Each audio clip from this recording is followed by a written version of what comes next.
Entertainment this week is on again, featuring all you need to know in the world of entertainment. Today, I'm joined by a fast-rising fashion designer and a creative director who was trained in the fashion capital of the world. First, we take entertainment tidbits, and then you meet Jeffrey Jackson Bent.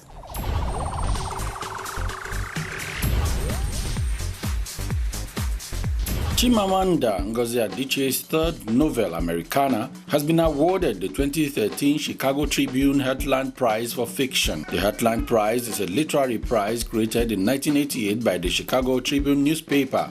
According to the literary editor of the Chicago Tribune, the prize is awarded yearly in two categories, fiction and non-fiction, to books that are concerned with American issues, causes, and concerns. The prize will be awarded on November 3, 2013 at an audience-attended event. Ngozi says she is very pleased on receiving news of the prize. Peter Okoye and Paul Okoye, widely known as P-Square, emerged front-runners alongside 9 other African youths in the race to pick Africa's Young Person of the Year as the Future Awards Africa unveiled the list for the biggest youth award on the continent, the Young Person of the Year, the Africa Prize. The acclaimed Nobel Prize for Young Africans will be announced at the awards ceremony to hold next month. Other Young Person of the Year, the Africa Prize 2013 nominees are Ludwig Marishane from South Africa, William Kakwamba from Malawi, Ashish Thakar from Uganda, Sarah Kaba-Jones from Liberia, Mokhtar Dembele from Burkina Faso, Grace Iheja Mizu from Nigeria, Patrick Ngowi from Tanzania, Fola Benchi Lili Haritu from Cameroon, and Kariaku Gathitu from Kenya. Hugh Jackman was the cynosure of all eyes on the red carpet in Leicester Square as he arrived in a flashy white Audi sports car with a big grin on his face as he got ready to promote his latest movie, The Wolverine. His female co-stars Ryla Fukushima and Tao Okamoto were on hand to pose with Jackman on the red carpet during the special screening. Jackman first played Wolverine some 13 years ago, and now he is back for his 6th outing as the iconic X-Men character in forthcoming superhero film, The Wolverine. Speaking to the August issue of GQ Australia, he admitted the role proved to be something of a game changer after his first appearance as Wolverine in director Bryan Singer's 2000 blockbuster X-Men. According to Forbes.com, Iron Man Robert Downey Jr. is Hollywood's highest paid actor, ahead of Channing Tatum and Hugh Jackman, with estimated earnings of $75 million.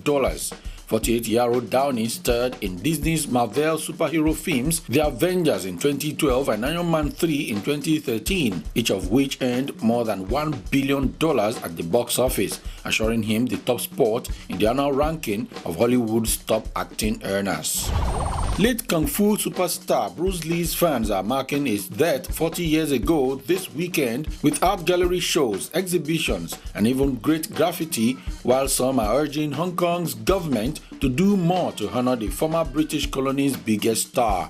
American-born but raised in Hong Kong, Lee died of brain swelling aged just 32 at the height of his fame. His most popular film, the worldwide blockbuster Enter the Dragon, was released just 6 days after his death in 1973. Now a 5-year exhibition will be opened at a museum. The Government Film Archive is also producing documentaries of his life and new prints of some of his films. O.J. Simpson has only 3 months to live as a result of his extreme case of diabetes and unhealthy lifestyle behind bars. The combination of sky-high blood pressure, a vastly expanding waistline, and a lack of physical activity as he serves a 33-year prison sentence have doctors concerned about his health. The first warning flags were raised when Simpson appeared at a hearing in May, when the former running back looked much heavier than he ever had before. Now the National Enquirer claims that he weighs 300 pounds and prison doctors have encouraged him to exercise and eat more healthfully to combat the high blood pressure and diabetes. Instead, he is listlessly passing the days by lying in bed in his prison cell and only getting up to get sugar-filled snacks. The 33 years he faces following a 2008 robbery are not helping motivate Simpson, as he is now making plans for his death. He also reportedly tasked his few close friends with finding ways to hide his remaining $2 million in offshore accounts so that his son and daughter can access it after his death. He has become even more withdrawn and oddly behaved, reportedly singing the Wizard of Oz's "If I Only Had a Brain" to himself since the retrial hearing.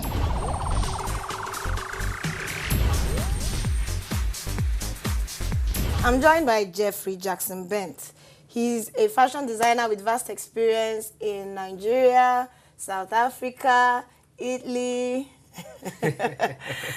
So we're going to find out some more about him, but first, let's talk about what's been going on in the entertainment world. Tokwe Folari has emerged the winner, the 14th winner of the Kane Prize for African Writing, and he's a Nigerian. Wow. So, Nice.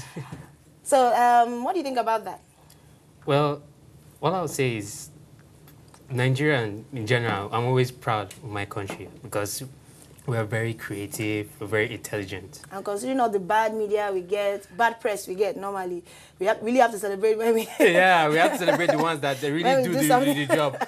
I think the thing about it is that anyone that does like a bad thing, the story spreads very fast, but when we do good things, you just try, it doesn't come out properly. You understand? It doesn't get publicized as much as, and it's good that Tope is really one of them that's adding value to the table. Yeah, and then it's up to us to blow our trumpet. Yeah, blow our trumpet and push him out and say, yes, we are good. I think this is the other side of Nigeria, yes.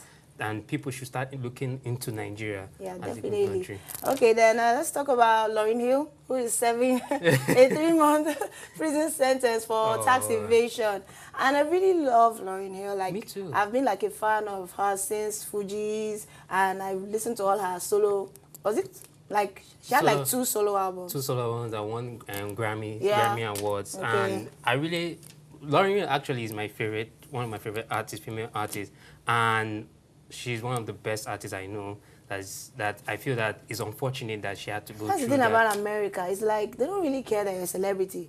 You just for tax evasion. Yeah. And you're serving a prison sentence, not just a fine. I wonder how is that possible in Nigeria? Well, for Nigeria right now, we're still trying to build this system of how the rules and regulations of tax payments. So once that is settled and the government is in place and they know they're doing the right thing, I'm sure that can affect us. But for now, we're jonesing. We're making progress. Yeah. Now on to happier news. Wiz Khalifa and Amber Rose have revealed that they secretly tied the knot. First of all, let's talk about them as a couple. Okay. Do you like them together? Well, I can't judge. I think they look odd, but that's just my personal opinion. No, to me, I feel that they fit because from their own background, in terms of Wiz Khalifa as a rapper and Amber Rose more like a model, they find a way to balance each other. Yeah. Yeah, in terms of. She's really a beautiful lady. No, she is. She is beautiful. It's very few ladies that can carry off, that low-cut, blonde, Yeah, and she's very daring, and she has one way of expressing herself, and at the same time she has during her relationship with Wiz Khalifa now she's more matured. Yeah, I noticed that too. But what do you think about them secretly tying the knot? Do you think they should have made it more open? Let everybody know this is the time, and then allow the media some coverage. I believe is what they agree within each other, as in that's best, because right now America has one way of covering themselves with paparazzis. Yeah. Any little thing they publicize, send different stories and everything. So I think they prefer the secret marriage is going to benefit them, because whatever issues they have is between them and it doesn't involve the public. Most times, all the couples that break up is most times it's because of the too much media coverage. Yes. When your relationship gets too open, maybe sometimes it can put strain on the relationship. That's true, and everyone getting into your business, and that's not good. Speaking like a celebrity. Thank you. So you're not going to tell me anything about your girlfriend during this show? I think I'll keep that separate. Yes, then we'll just hear about a secret wedding. A secret wedding. I think I'll put that as an idea for us. Okay, learning from Wiz Khalifa and Amber Rose. You're taking tips from Wiz Khalifa and Amber Rose. Okay, now moving on. Yeah. George Clooney and Stacy Keibler have actually split up. And this was like one of his long relationships that we followed. And the reason for the breakup is that he has refused to commit about having kids. And this guy is like over 40. So could you kind of explain to me, being a man, how, okay. you know, the reason why, you know, he is over 40, still single, and just broke up because he doesn't want to have kids? Well, I can't really say for George Clooney, but I think we have reached the generation as the year goes by, people have started receiving opinions through like media, internet, and you in your own you must have grown up. To me, I feel like maybe when he was little, his mind was, okay, he's going to get married, have kids and everything. And through the years of his experience and mistakes... with all the divorces. And divorce, his mind is, okay, he doesn't think this might be right for him. But the amazing thing is that his parents are actually still married after like decades of, you know, marital bliss. So you would think that someone like that would be more inclined to marry. But it could also mean that he wants it to be something that will last forever. And if he's not 100% sure, he's not going to put that. And I was really hoping that, okay, now my own heart, George Clooney is one of my favorites, so I'm happy that he's not yet taken. All right, now, 40. But it's sad because I was also hoping that he will find some, you know, happiness. Now, let's move to your area. Yeah. Kanye West has designed a new menswear collection for the fashion label APC. I think it's a French fashion label. Okay. So, what do you think about that, about celebrities designing fashion? Well, the thing about celebrities is that, you know, people look up to celebrities a lot. So it sometimes gives them a drive to say, okay, maybe I can go into this, as in I can do this. And the trials, most of them don't end up starting up well. Like the same Kanye West, his first collections when he started off was poor. But right now they are still looking up to him as a fashion icon. Do you think these celebrities actually design, or other people design and they just put their name on it? Yeah, basically I would say that they hire other designers, freelance designers, to design for them, and they, based on a contract, make sure that, okay, this design is solely theirs. Okay. You understand? Okay. Then maybe a little bit of tweaking and stuff.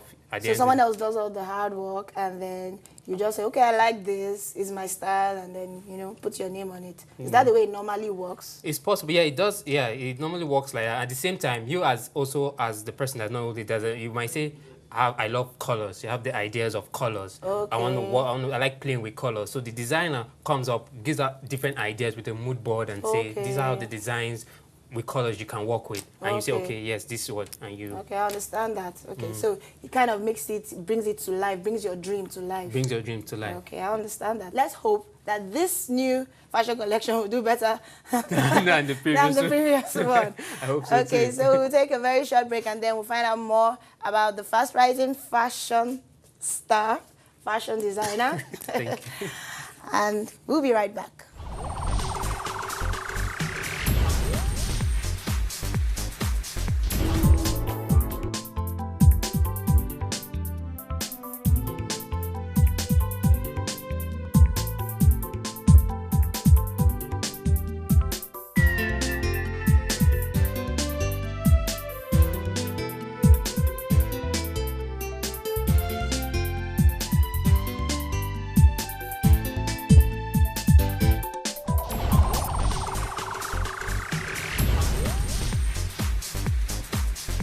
Tell us about yourself. What have you been doing all this while? And how did you get started in the fashion industry? I started fashion way back when I was little. Okay. In secondary school. I was like more like a creative person. I love arts and sketching. I like drawing comics and I was into more of this creative side of things. I like getting inspired with that. So at that process, I was in the military school and I first thought that, okay, fashion had one way of giving you opportunity to express yourself and model a human body. Okay. You understand? So, but I looked at it as, okay, I was in the military school, I don't want to go into fashion. It looks like a woman's thing. So it's a female business. But later on, when I got into the university, I just hid myself behind the passion of fashion and went into architecture. Okay. But I was not enjoying my course, and I was not enjoying my career as an architect during the process of my study. A bit too bland and technical for you. Thank you. It was the one with the ruler that was giving me rules and regulations to follow. Yeah. And at that process, I just I was not enjoying it. Fashion was still pushing it out. Was still coming out of me. I was still imagining me in class. Sometimes I just start sketching. The lecturer is teaching, you're sketching. Yeah, there was one of my lecturers who got used to me that I was sketching. Most of my classmates were females. They would ask me to sketch female dresses. Wow. So I was sketching. Then the guy nabs me every time. Taking this, and later on was saying that I shouldn't be here because he realized that my focus is really into this field. Okay, then how did you finally go in full-time? Then I decided, okay, I'm through with architecture, and let me just let me just focus on where I really love. You understand? So I pushed myself into the fashion, and I decided, okay, let me start taking the drive. I started continuing to sketching, improving myself, started learning more. Then I started going all out, looking for opportunities. I got the opportunities of attending the first fashion show at the Blisco Fashion Week. Okay. Yeah, it was a competition, and funny enough, in 2 weeks I happened to learn how to sew. Wow. Which was unbelievable. But the people that helped me with that they're unbelievable. They were very strict. Okay. And at that process, during that competition, I came third. Wow. That's fun. It was international. And from there, everything blew up. I just started started rolling to World Fashion Week, Nigerian Fashion Week. I even started moving to Daviva Fashion Week. Wow. I did a couple of Black Fashion Entertainment Festival Week, and there were those shows coming up, and promotions and opportunities were just coming up. Then I decided to, okay, let me improve in my knowledge in fashion. So I went to South Africa to study. While I was studying, I decided to started getting more opportunities. I ended up designing for BlackBerry. Wow.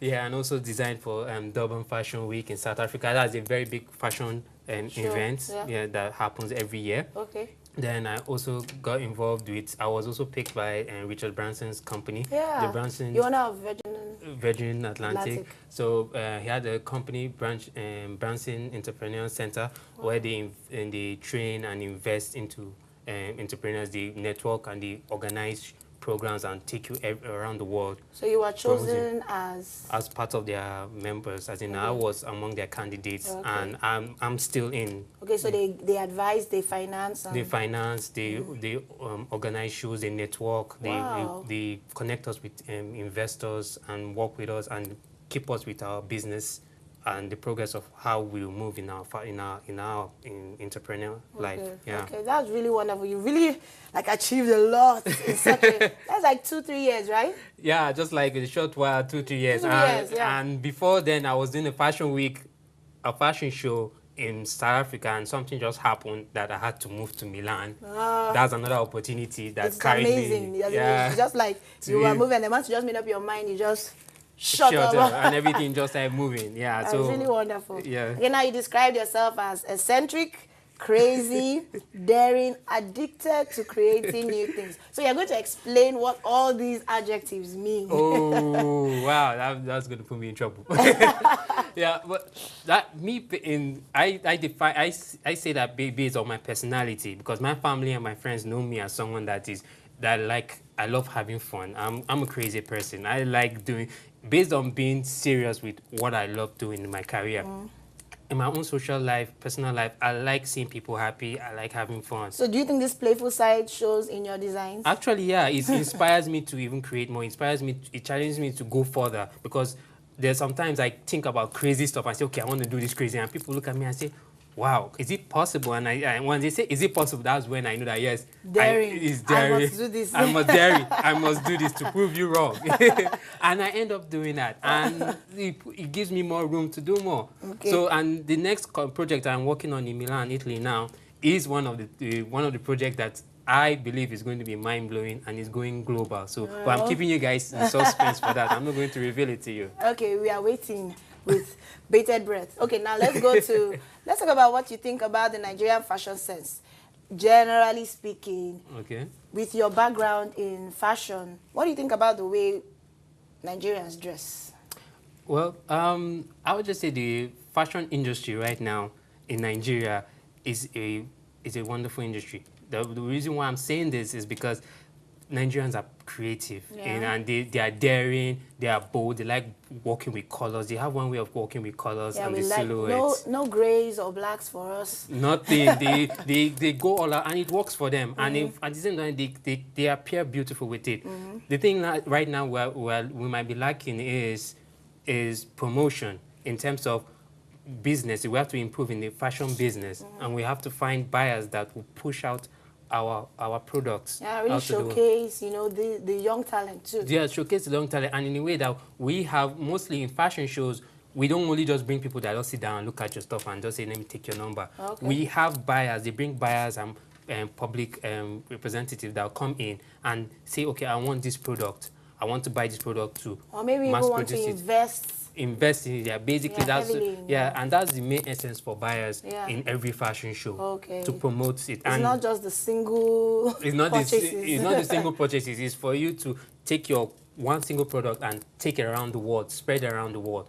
And it's supposed to help that designer that sat down and say, okay, I want to do this, I want to create this side of me, I want to bring people see the creative side of me. Okay, and you think that is not really being seen in the Nigerian fashion industry? Yes, it's not seen yet. It's basically right now we are just enjoying fashion. We're just enjoying the side of, this is a nice dress, this is a nice outfit, this is very creative, I never thought of this. Okay. And we still have opportunities to be marketable. Yeah, to be bigger. To be bigger, yeah. We're really big. But we just need the right push, the right investors that will come in and say, okay, now let me invest into your work.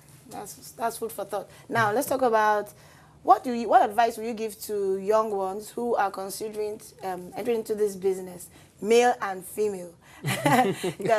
So what advice will you give to them? And personally, have you ever considered mentoring, like bringing up younger designers? Okay. Because now you're no more, so you're not like starting up, you're like already in the air. So have you considered mentoring? Yeah. I have considered mentoring. In fact, I'm planning to open a fashion and a design school, basically to push out, to help young designers so that they will be able to be able to know the business side of fashion and also the creative side of fashion and also promote themselves. Okay. So, and at the same side, I would like to advise the young ones that they shouldn't be afraid to make mistakes, because that's where most the best designs come out from. Definitely. Based on my experience. So they should be fearless. Mistakes can turn out. They should be fearless. Yeah. So they should also find a way that you should don't be afraid to start small. Jot down, sketch anything you need to sketch, jot down your ideas, sketch every detail of your ideas, find a mentor, learn from that mentor, make sure that you know everything about that mentor, and also try be open to learn and the other side of fashion, every side of that, from sewing to cutting to draping, to how to generate the ideas and delivering your ideas to customers. Even the business side too. Yeah, the business side is very important. Yeah, definitely. I think beside the idea, the creative side, I think that's where Nigeria is now. We are the creative side. Now we're trying to work towards the business side. Okay. So the young ones too should look at the business side of fashion, which is very important. Which is going to help the economy. Wow, it's like a lot of work. And now, in just like a few lines, just tell us, where do you see yourself in the next 10 years? Well, I see, okay, aside from getting married, having kids, which is going to be something I can't wait to happen. I see that, I see Benchmark, that's my fashion label, as a global brand, a formidable brand, and a company to contend with, that in a way that once they see it is not only changing the world, it also has a way of building the economy of my country and Africa, and it has the way of expressing the identity of someone. And through clothing. Those are big dreams, and I can't wait to say, okay, I'm wearing Benchmark. So all the best with Thank that. you. So make it a date with me again next week on NTA Entertainment for the latest gist about your favorite celebrities. Bye.